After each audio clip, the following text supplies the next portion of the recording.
Hinamak na manugang. Kabanata 109. Ang taong dumating ay si Chin Gang. Muntik na niyang mabangga si Alex Dixon. Mabilis siyang ngumiti ng paumanhin. Pumunta lang ako dito at hahanapin ka para sabihin na nakolekta ko ang ilan sa mga halamang gamot na hiniling mo sa akin na hanapin noong nakaraan. Ngayon, ipapadala ko ang mga ito para tingnan mo.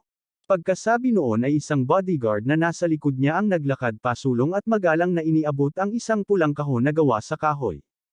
Binuksan ni Chin Gang ang kahon at magalang na ngumiti. Pakitingnan mo. May isang lumang ginseng na kasing laki ng braso sa kahon. Mayroon ding mga lilang pulang makintab na Dixench at ilang uri ng mamahaling sangkap na panggamot sa merkado. Lahat ng ito ay hindi makikita sa mga ordinaryong tindahan ng gamot. Tumingin si Alex Dixon. Bagamat ang mga sangkap na panggamot na ito ay mahalaga, hindi sila naglalaman ng maraming espiritual na chi. Gayunpaman, ito ay mas mahusay pa rin kaysa sa wala. Nagkataon lang na aayusin din niya ang blood circulation pill, at ang mga halamang gamot na ito ay magagamit ng husto. Mahinang tumango si Alex Dixon at sinabing, ibigay mo sa akin. Nagmamadaling ibinigay ni Chin Gang ang kahon sa kanya at lahat sa Chin family ay maayos na ngayon. Ang negosyo nitong 2 araw ay dumb-oble. Lahat ng ito ay dahil sa iyo. Kung kailangan mo ng anumang bagay mula sa Chin family sa kasalukuyang sinasabi, mangyaring tanungin ako anytime. I will do my best para tulungan ka. Sabi ni Alex Dixon, sige mag-abang ka. Kung mayroon mang magagandang halamang gamot, dalhin mo sa akin. Opo. Pagkatapos pumayag ni Chin Gang sa kanyang kahilingan, umalis na agad siya. Tumalikod na rin si Alex Dixon at bumalik sa loob ng bahay. Hindi matiis ang sakit ng ulo ni Albert Lewes. Hiniling niya kay Jane Lewes na tulungan siya sa kalapit na acupuncture hall ng TCM. Naglakad si Alex Dixon sa kusina at nagsimulang magpino ng mga tabletes. Ayon sa mga tala sa 9 Profound Heaven Scripture, ang gamot na ito ay tinawag na Scattering Blood and Heart Rescue Pill. Hindi lamang nito mapapagaling ang namuong dugo sa utak, mayroon din itong malabong epekto sa pagbabara ng utak, stroke, at iba pang malalang sakit. Kung mapapadalisay ni Alex Dixon ang perpektong Scattering Blood at Rescue Pill, magkaroon pa ito ng epekto ng pagbuhay sa mga patay. Gayunpaman, si Albert Lewes ay nagkaroon lamang ng kaunting daloy ng dugo sa kanyang utak. Upang maiwasang maging masyadong malubha ang mga epektong panggamot, nagbawas si Alex Dixon ng ilang mga halamang gamot at nagsimulang gumawa ng blood scattering at heart rejuvenating pill. Ang Scattering Blood Heart Rescue Pill ay isang sikat na TCM sa Tang Dynasty. Ito ay binuo ng medicine king na si Sun Simiao. Ang kanyang malawak na ipinakalat na mga gawa ay ang 1000 Gold Formula at Tangzin Herbs, gayon din ang Sun's Medical Book. Ito ay isang sulat kamay na record ng kanyang medikal na kasanayan para sa mga henerasyon. Nakapagtala siya ng maraming clinical na karanasan, at ang mga aklat na ito ay naitala rin sa 9 Profound Heaven Scripture. Kung ikukumpara sa 1000 Gold Formula at Tangzin Herbs, ang Sun's Medical Book ay higit sa isang clinical na halaga. Gayunpaman, hindi alam ng maraming tao ang tungkol dito, at karamihan sa mga doktor ng TCM ay hindi pa nakarinig tungkol dito. Ayon sa panggamot na formula sa medikal na aklat, napakabilis ni Alex Dixon na nagpino ng isang kahon ng mga pildores ng pulot na kasing laki ng walnut. May kabuuan sa kanila. Tulad ng pagpino ng mga tabletes, tinulungan ni Jane Lewes si Albert Lewes na bumalik. Naamoy niya ang medicinal smell na lumulutang sa kwarto at nagtatakang nagtanong, nagtitimpla ka ng gamot? Itinuro ni Alex Dixon ang honey pill na nasa mesa at sinabi kay Albert Lewes, uminom ng tig-iisang tableta sa umaga at sa gabi. Nakakapagpasigla ito ng dugo at mapawi ang stasis. Kakapunta lang ni Albert Lewes sa clinic para sa acupuncture massage. Pakiramdam niya ay hindi ito gumana. Lalong namamaga at masakit ang kanyang ulo. Kinuha niya ang tableta at tiningnan ito. Tanong niya, effective ba talaga? Ito ay garantisadong poka. Hindi na hinintay ni Albert Lewes na lunukan ang tableta. Hindi man lang alam ni Jane Lewes ang pinagmulan ng tableta nang makita niyang kinain na ito ni Albert Lewes. Mabilis niyang tinanong, ano ang pakiramdam mo? Parang hindi na talaga sumasakit ang ulo ko ng ganyan karaming, gulat na sabi ni Albert Lewes. Ang honey ball ay mukhang ordinaryo, ngunit pagkatapos niyang kainin ito, naramdaman niyang mas ilinaw ang kanyang ulo, at ang sakit sa likod ng kanyang ulo ay talagang nawala ng husto. Masayang tanong ni Albert Lewis, saan mo nabili itong gamot? Sinabi ni Alex Dixon, ngayon lang nagpadala ng chewing gum ng ilang mga halamang gamot, at pinino ko ito. Bago siya matapos magsalita, nagpuri si Albert Lewis. Siya ay talagang isang mabuting tao. Alam niya na ako ay nasugatan, at siya kahit na espesyal na nagpadala ng gamot. Umiti si Alex Dixon, ngunit hindi siya nagpaliwanag sa kanya. Anyway, kay Chingang ang gamot, kaya hindi nagkamali si Albert Lewis. Sabi ni Jane Lewis, sinasabi ng lahat ng tao sa Jinling City na mabait at tapat ang Chingang. Mukhang totoo nga, kung may magandang intensyon din si Big Uncle na tulad niya, hindi sana siya magiging ganito. Nang banggitin si Lau Mingfeng, naging malungkot ang ekspresyon ni Albert Lewis.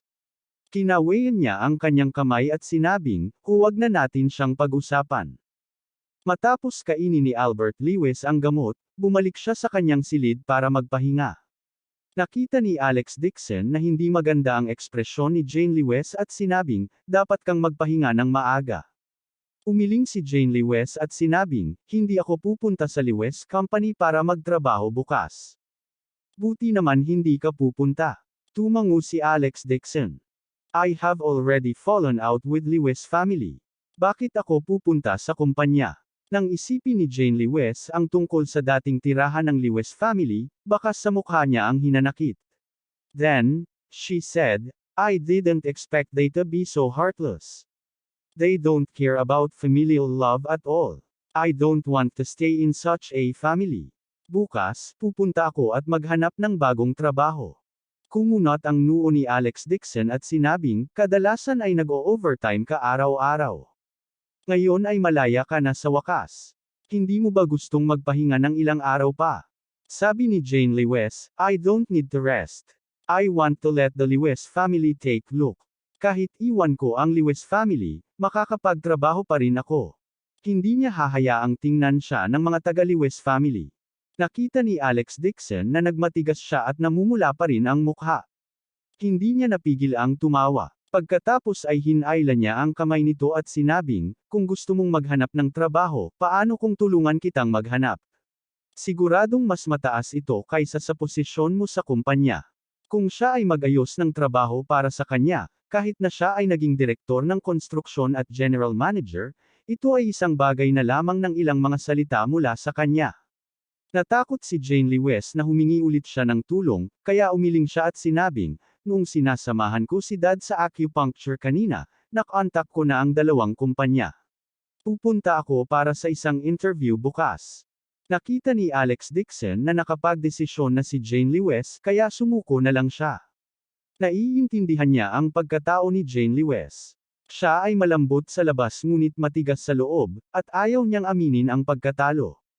Matagal na siyang nagtatrabaho sa Lewis family, ngunit ang matandang ginang ay pinaboran si Mark Lewis.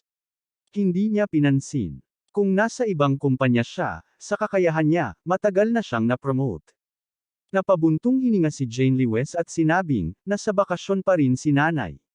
Palagi niyang pinakikinggan ang matandang ginang.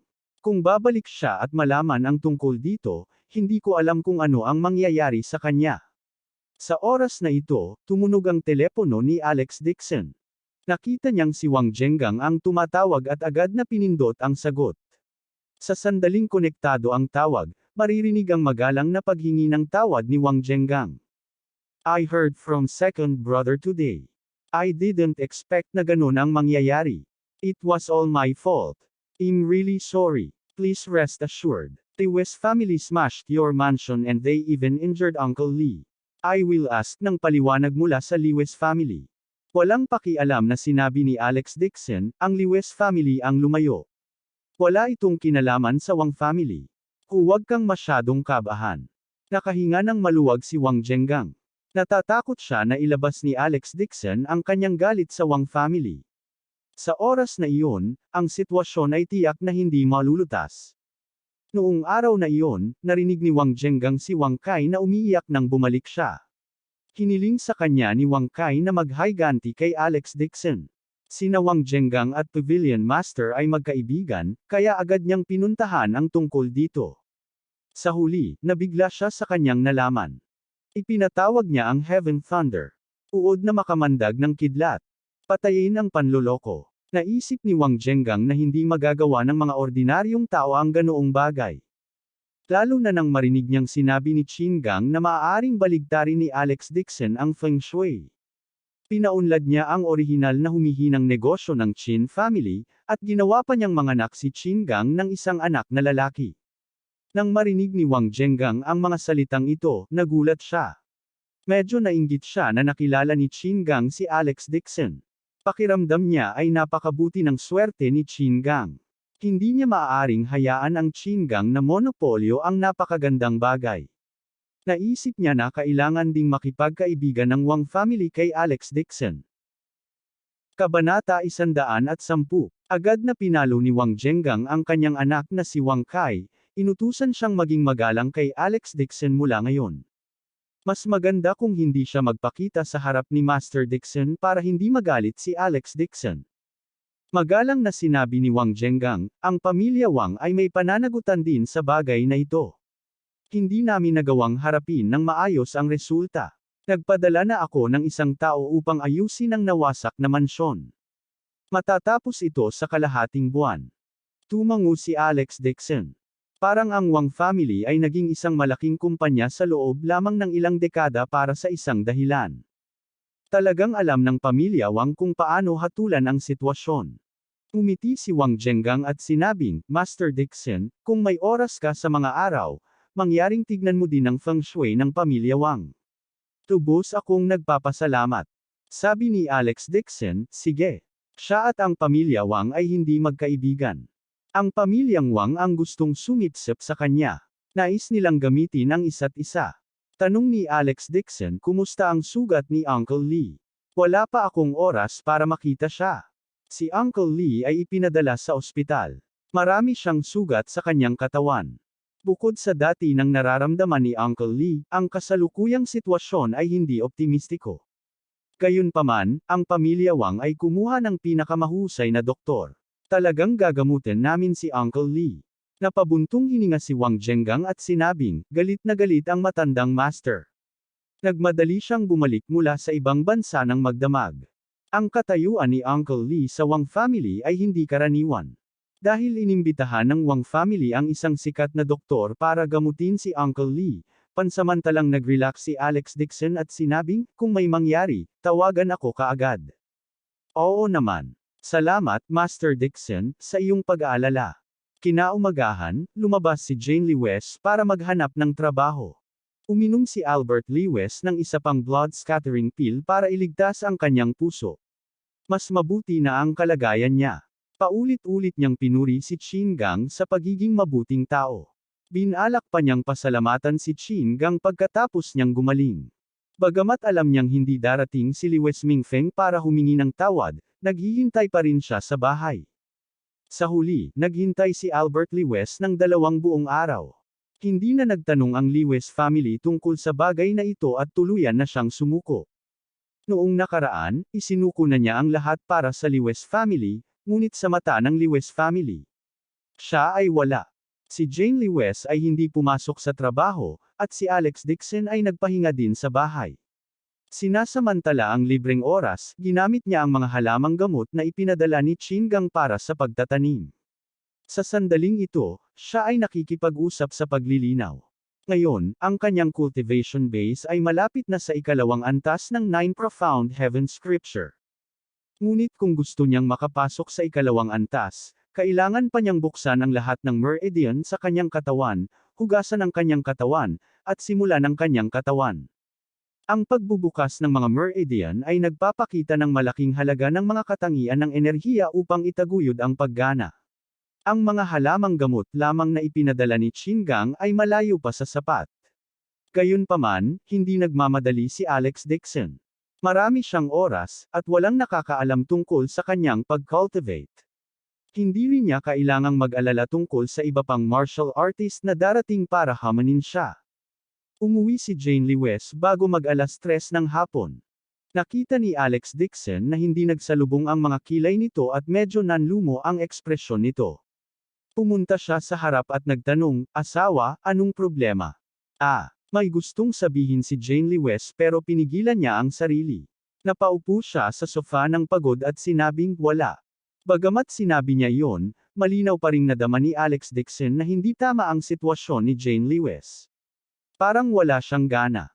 Si Jane Lee West ay nakasuot ng itim na professional suit. Siya ay mukhang may karanasan at maayos.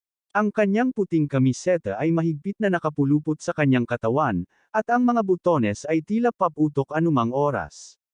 Itinapon niya ang kanyang mataas na takong at ginamit ang kanyang mga kamay sa paghaplos sa kanyang mga tuhod.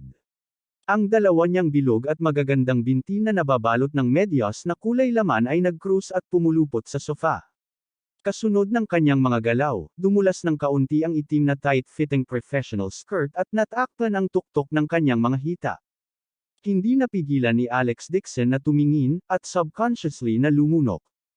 Karaniwang binibigyang pansin ni Jane Lee West ang kanyang hitsura. Tiyak na hindi niya basta-basta magagawang ikres ang kanyang mga paa tulad ngayon. Hindi na matamlay ang puso niya, parang may iniisip. Pinag-isipan ito ni Alex Dixon at binago ang paraan para magtanong, "Hindi ka ba pumunta sa dalawang kumpanya para sa isang panayam ngayon?" Mabilis itong natapos. "Huwag mo nang banggitin." Malungkot na sabi ni Jane Lee West, "Hindi ko rin alam kung bakit. Kinapanayam ko ang pinakapitong construction company nitong nakaraang araw, ngunit lahat sila ay tinanggihan ako." Lahat sila. Kumunot ang noo ni Alex Dixon. Tama. Mukhang nanlumo si Jane Lee West. May mali ba talaga sa kakayahan ko? Ganap na imposible. Matigas na sabi ni Alex Dixon. Alam niya ang kakayahan ni Jane Lee West sa trabaho. Siya ay talagang isang nagtatag ng disenyo sa industriya ng konstruksyon. Dati, mayroon ding naghahanap ng construction company sa probinsya na nag-alok ng mataas na sweldo para kunin siya. Lumaylay ang pilikmata ni Jane Lee West. Sinabi niya sa boses, "Hindi mo ako kailangang aliwin." Bakas sa boses niya ang pagkahapu at bakas ng kahinaan ang kanyang mga pare ng magagandang mata. Karaniwang nasa kumpanya si Jane Lee West at kilala bilang Iceberg Beauty. Ngunit ngayon ay wala na ang malamig at mayabang na aura ng kanyang buong katawan.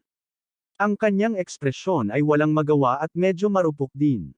Nakita ito ni Alex Dixon at nakaramdam ng kirot sa puso. Hindi niya maiwasang yakapin ito sa kanyang mga bisig. Kasabay ng mahinang halimuyak ng Jasmine, isang mainit at talbog na katawan ng sumandal sa dibdib ni Alex Dixon. Kung ito ay anumang oras, si Jane Lee West ay itinulak niyang palayo na may maliit na ekspresyon. Pero ngayon, pinayagan ni Jane Lee West si Alex Dixon na yakapin siya. Naguguluhan lalo na ang mga mata niya. Napasandal siya sa dibdib ni Alex Dixon at mahinang sinabi, "Siguro kasi hindi ko talaga kaya. Kung hindi, bakit ako tatanggihan ng lahat ng construction company? Ayokong maghanap ng trabaho ngayong 2 araw. Pag-iisipan ko ito sa bahay." "Okay. Pwede ka nang magpahinga sa bahay." Niyakap ng mahigpit ni Alex Dixon si Jane Lee West at marahang hinaplos ang buhok nito. Itim at maliwanag ang kanyang buhok. Ito ay makinis at naglabas din ito ng mahinang lemon shampoo na halimuyak. Hindi lumaban si Jane Lee West at pinayagan siyang hawakan ni Alex Dixon. Parang may malalim na iniisip ang mga mata niya. Halos 10 minuto lang silang nakaupo sa sala. Bumalik si Jane Lee West sa kanyang silid upang magpahinga ng pagod. Tumayo si Alex Dixon at matalim ang mga mata. Hindi niya akalain na hindi maganda ang kakayahan ni Jane Lee West. Natatakot siya na may tinatago sa likod nito. Naglakad si Alex Dixon sa kusina, isinara ang pinto, at tinawagan si Sung Yuluo. Malamig na sabi niya, "Pumunta ka at imbestigahan ang construction company na kinapanayam ni Jane Lee West nitong ilang araw. Bakit lahat sila ay hindi nila tinanggap ang kanyang kahilingan para sa trabaho?" "Third young master, pupunta ako at mag-iimbestiga kaagad." Tumango si Alex Dixon at ibinaba ang telepono. Ito ay ang construction company lamang sa Jinling City. Napakadali para sa kanya na malaman ang kanilang impormasyon. Hindi nagtagal, bumalik ang tawag ni Sung Yuluo. "Third young master, nagtanong na ako tungkol dito. Si Jane Lewis ay tinanggihan ng lahat ng construction company. Si Lewis Mingfeng talaga ang may gawa nito. Lewis Mingfeng. Nanlamig ang mga mata ni Alex Dixon. Nahulaan niya na ang bagay na ito ay may kinalaman sa Lewis family. Oo.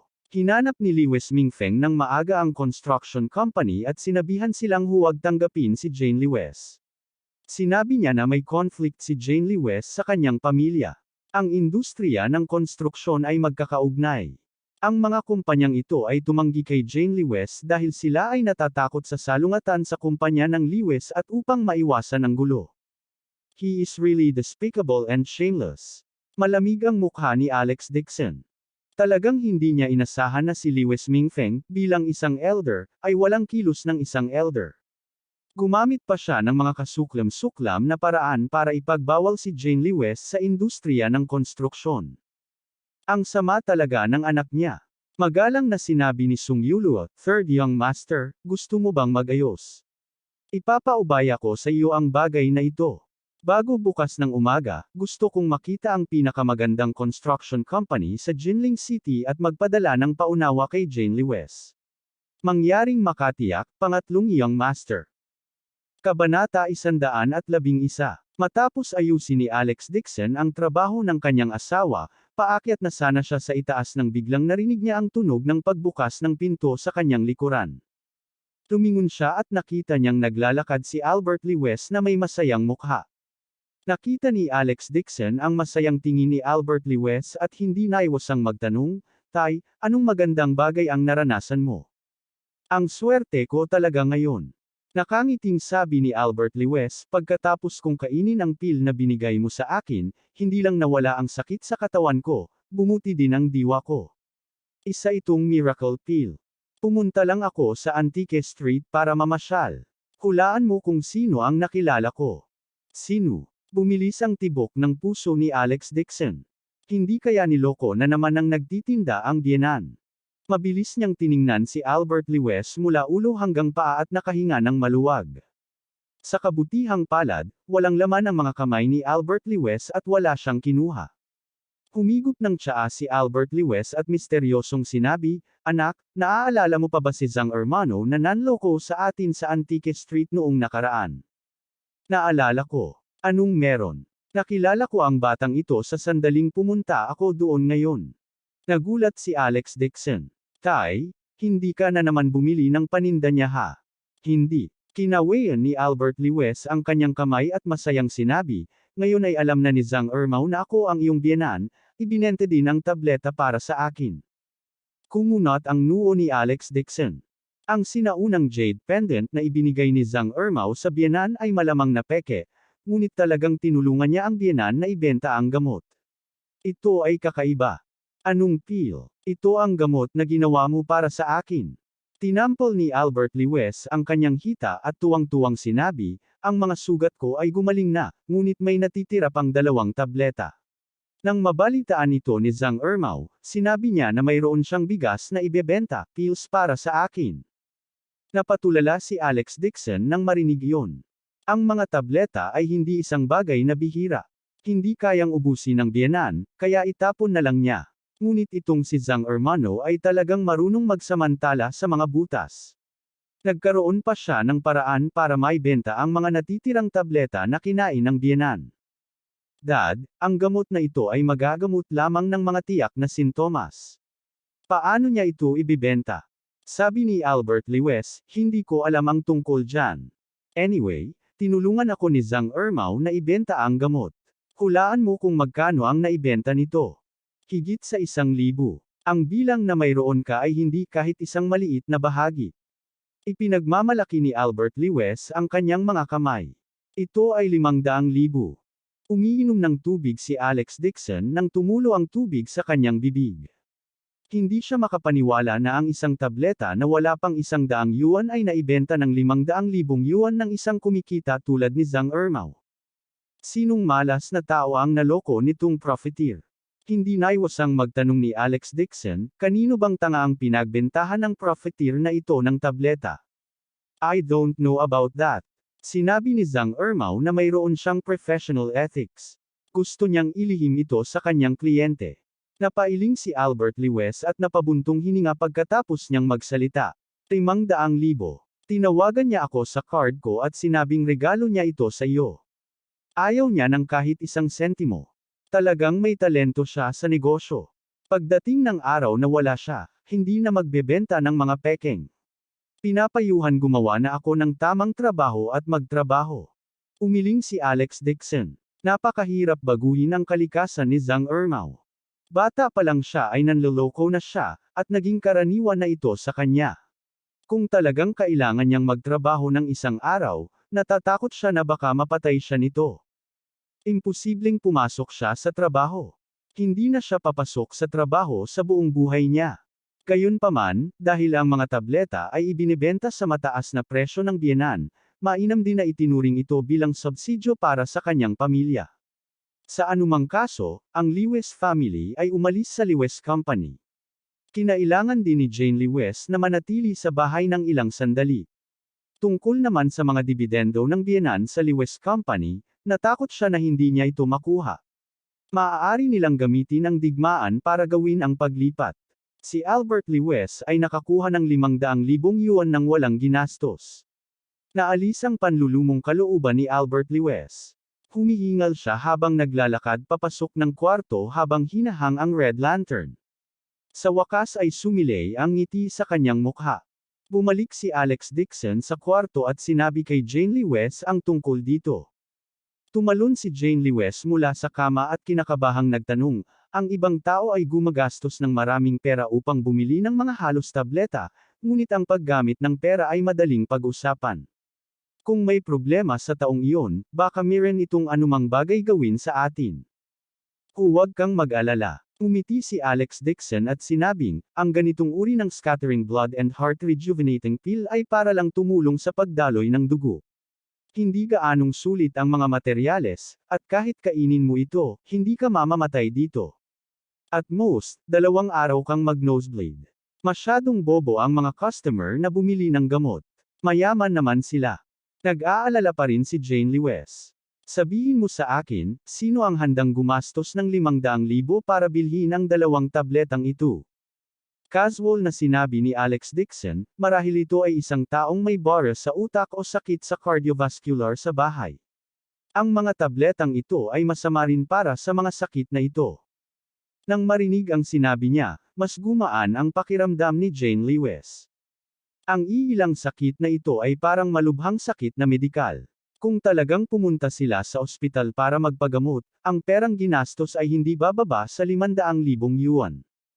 Sana ay maging mabisa ang gamot at huwag hayaan ang mga tao na gumastos ng karaming pera para sa wala. Kinaumagahan, hinimok ni Alex Dixon si Jane Lewes na gumising ng maaga at hayaan siyang pumunta para sa isang pakikipanayam.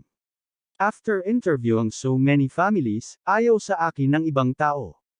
Bakit ako pupunta? Nanlumo si Jane Lewes. Umiti si Alex Dixon at sinabing, huwag kang mag-alala ngayon. Ang kaibigan ko ay mula sa Zin Construction Company. Tumawag siya at sinabing may bakanting lugar para subukan mo. May kahinahinalang tanong ni Jane Lewes, kailan mo pa ba nakilala ang mga tao mula sa Zin Company? I had a meal with them before I married you, casual na sabi ni Alex Dixon. Si Jane Lewes ay natroma at ayaw lumabas. Hindi niya makumbinsi si Alex Dixon, kaya kinailangan niyang magpalit ng puting ngunit may suit at lumabas ang dalawa ng magkasama. Kung tutuusin, naputol ang pinagkukunan ng pananalapi ng pamilya, kaya hindi na siya makatagal pa. Kailangan niyang maghanap ng trabaho. Pinaalis ni Albert Lewes ang sasakyan at hinanap muli si Zhang Ermao. Kinailangang sumakay ng taxi ni Alex Dixon. Gayunpaman, ito ay kasalukuyang ang pinakamataas na oras ng trabaho. Mahigit kalahating oras silang naghihintay sa kalsada, ngunit hindi sila nakasakay ng taxi. Nang makaramdam ng inis si Jane Lewes, dahan-daang huminto ang isang itim na Rolls-Royce Phantom sa harapan nilang dalawa. Bumaba ang bintana at nagtatakang nagtanong ang nasa loob, Mr. Dixon, are you waiting for the car here? Where are you going? Boss Wang. Saglit ding natigilan si Alex Dixon. Hindi niya inaasahan na makaharap si Wang Zhenggang sa daan. Hindi niya namamalayan, pupunta kami sa Zin Construction Company. What a coincidence. Pupunta rin ako doon. Ihahatid ko kayo. Saglit na nag-alinlangan si Alex Dixon. Hindi niya gustong magkaroon ng anumang malapit na relasyon sa Wang family, ngunit hindi sila makakuha ng taxi ngayon. Nag-isip siya sandali at sinabing, sige, guguluhin kita. Walang problema. Mabilis na bumaba si Wang Zhengang sa kotse at pinagbuksan sila ng pinto. Tuwang-tuwa siya. Iniisip niya kung paano sumipsip kay Alex Dixon nang makita niya si Alex Dixon sa tabi ng kalsada. Noong una, ayaw ni Wang Zhengang na pumunta sa Zin Construction Company, ngunit nang marinig niyang gustong pumunta ni Alex Dixon, agad siyang nagbago ng isip at inanyayahan silang dalawa sa kotse. Kabanata 112. Ang driver ay nagmamaneho sa harap, habang si Wang Zhengang ay nakaupo sa passenger seat. Casual niyang kausap si Alex Dixon. Alam niyang pupunta si Jane Lewis sa Zin Company para sa isang panayam. Umiti si Wang Zhengang at sinabing, madalas akong tinatawagan ng Zin Corporation kamakailan. Gusto nilang mamuhunan ang pamilya Wang sa isang bilog ng negosyo ng Silver Dragon Department Store. Pinag-iisipan ko ito. Paano kung tawagan ko ang boss ng kanilang kumpanya at tumulong para makabuo ng magandang relasyon? Bago pa makapagsalita si Alex Dixon, magalang na tumanggi si Jane Lewis at sinabing, Boss Wang, salamat sa iyong mabuting hangarin, ngunit hindi pa rin kailangan. Gusto kong makahanap ng angkop na trabaho batay sa sarili kong kakayahan. Ang iyong asawa ay talagang bihira at pambihirang babae. Ang kanyang integridad ay hindi maihahambing sa akin. Paulit-ulit na napabuntong hininga si Wang Zhengang bilang paghanga. Napangiti ng awkward si Jane Lewis. May isang layer ng goosebumps sa kanyang likod. Mula sa sandaling sumakay siya sa kotse, pakiramdam niya ay hindi natural ang lahat. Si Wang Zhengang ay isa ring matagumpay na tao sa Jinling. Ang kanyang posisyon sa bilog ng negosyo ay mas mataas kaysa kay Old Lady Lewis at karaniwan niyang hinahawakan ang mga bagay-bagay. Gayunpaman, malinaw na naramdaman ni Jane Lewis na si Wang Zhengang ay tila nambobola kay Alex Dixon, at lalo itong nakakasuka. Lihim niyang sinulyapan si Alex Dixon, at nakita niya na natural ang ekspresyon nito, hindi alipin o mapagmataas. Lalo siyang nakaramdam ng kakaiba. Sa lohikal na pagsasalita, sa harap ng isang tulad ni Wang Zhengang, ang mga ordinaryong tao ay magsisikap na pasayahin siya. Gayunpaman, tila walang pakialam si Alex Dixon. Hindi man lang niya pinansin si Wang Zhengang. Ito ay talagang kakaiba. Gayunpaman, matagal nang nabalitaan ni Jane Lewis na si Wang Zhengang ay partikular na mapamahiin tungkol sa metapisika. Bawat buwan, sa ika-15 at ika-30 ng bawat buwan, nagsusunog siya ng insenso sa bahay at nagbibigay galang sa Diyos ng fortune. Narinig din niya mula kay Albert Lewis na tinulungan siya ni Alex Dixon na tingnan ang feng shui. Naisip niya na baka ito ang dahilan. Ang mga feudal at mapamahing bagay na ito, hindi niya ito pinaniniwalaan. Ang isang marangyang kotse na walang 10 milyong dolyar ay makakaupo ng matatag. Bago pa man maramdaman ni Jane Lewis ang anumang bagay, nakaparada na ang sasakyan sa pasukan ng Zin Construction Company. Sa sandaling huminto ang sasakyan, mabilis na bumaba ng kotse si Wang Zhengang at pinagbuksan sila ng pinto. Muling nakaramdam ng kiliti si Jane Lewis. Matigas niyang sinabi, salamat, Boss Wang, at saka pumasok. Master Dixon, maghihintay ako dito para lumabas kayo, sabi ni Wang Zhengang. Tumango si Alex Dixon sa kanya at sinabing, salamat sa paghatid sa amin dito, pero hindi mo kailangang maghintay dito. Hindi ko alam kung kailan ako lalabas. Pwede ka munang umalis. Okay lang. Wala akong gagawin ngayon, kaya gusto kong humingi ng karagdagang gabay kay Mr. Dixon. Umiti si Wang Zhengang ng papuri at sinabing, hindi maganda ang takbo ng negosyo ng Wang family, talagang nag-aalala ako. Umiti si Alex Dixon at sinabing, manok ang kamag-anak mo. Tama ba? Masama ang swerte ng lahat ngayong taon. Madalas mangyari ang mga bagay tulad ng pag-aaway. Bumili ka ng Chennai, Caltrops, Kangshu, Fudixong at iba pang halamang gamot, uminom ka pa, medicated baths para sa pantal. Hindi dapat ganoon kalala ang swerte mo. Ang panloob na mawala ay tumataas mula sa kasamaan, ang masamang chi ay sumasalakay, Hindi lamang ito nakakaapekto sa iyong katawan, ito ay nakakaapekto rin sa iyong kapalaran. Ang kanyang mga salita ay nabigla kay Wang Zhengang. Maging ang kanyang mga eyeballs ay malapit nang lumabas sa kanilang mga socket. Pagkatapos magsalita ni Alex Dixon, tumalikod na siya at umalis. Bakas pa rin sa mukha ni Wang Zhengang ang pagkagulat. Maya-maya'y bumulong siya, God, Master Dixon is really a master. Nakikita pa nga niya na may pantal sa loob ng hita ko, hindi niya alam ang tungkol sa asawa ko. Magalang siyang yumuko sa likuran ni Alex Dixon. Mukhang tama ang desisyon niyang kaibiganin si Alex Dixon. Puno ng pagmamataas ang mukha ni Wang Zhengang. Malamig siyang ngumuso at sinabing, Matandang Chin, huwag mong isipin na maswerte ka dahil ikaw unang nakakita ni Mr. Dixon. Sa lakas ko, makakabuo ako ng magandang relasyon kay Mr. Dixon. Siguradong hindi ako mas mahina kaysa sa iyo. Pumasok si Alex Dixon sa bulwagan at pinapunta si Jane Lewis sa silid ng panayam. Nagpadala si Sung Yuluo ng mensahe sa kanya kinaumagahan, sinabing ang taong inayos niya para makapanayam si Jane Lewis ay itong Zin Construction Company. Kamakailan, ang Zin Company ay ginagawa ang kanilang makakaya upang bumuo ng Silver Dragon Department Store Business Circle. Naghahanap sila ng mga pamumuhunan sa lahat ng dako. Pumunta rin ang General Manager sa Wanhao Company at nakiusap sa kanila na mamuhunan, ngunit iniisip pa rin ito ni Sung Yuluo. Kung si Jane Lewis ay nagtatrabaho sa kumpanyang ito, ang pamumuhunan ay natural na ibinigay sa kumpanyang ito. Maaari rin itong itinuring na isang transportasyon. Ang Zin Company ay hindi pinangalanang construction company sa Jinling City. Halos hindi ito mailanggo sa gitnang posisyon, ngunit kapag naipatupad na ang proyekto ng negosyo ng department store, tiyak na tataas ang impluwensya nito, at magiging isa ito sa nangungunang construction company sa lungsod. Sa kabuuan, ang Zin Company ay gumamit ng trabaho upang ipagpalit ang 150 milyong puhunan mula sa Wanhao Company. Malaking tubo ito para sa Zin Company. Pumasok si Jane Lewis sa interview room. Mayroong ilang mga nakapanayam sa loob, at siya ay nakapila.